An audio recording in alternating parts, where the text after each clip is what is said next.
أعوذ بالله من الشيطان الرجيم.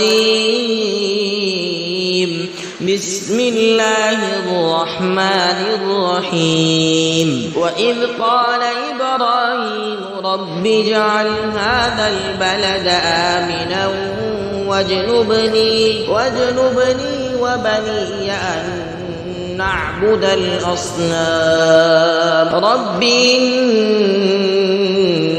إنهن أضللن كثيرا من الناس فمن تبعني فإنه مني ومن عصاني فإنك غفور رحيم. ربنا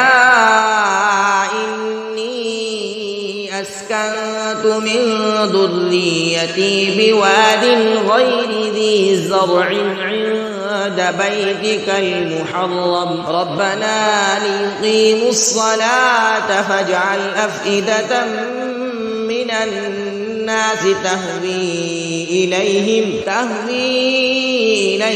وارزقهم من الثمرات لعلهم يشكرون. ربنا إنك تعلم ما نخفي وما نعلن وما يخفى على الله من شيء في الأرض ولا في السماء. الحمد لله الذي وهبني على الكبر إسماعيل وإسحاق إن ربي لسميع الدعاء. رب اجعلني مقيم الصلاة ومن ذريتي ربنا وتقبل دعاء. ربنا اغفر لي ولوالدي وللمؤمنين يوم يقوم الحساب.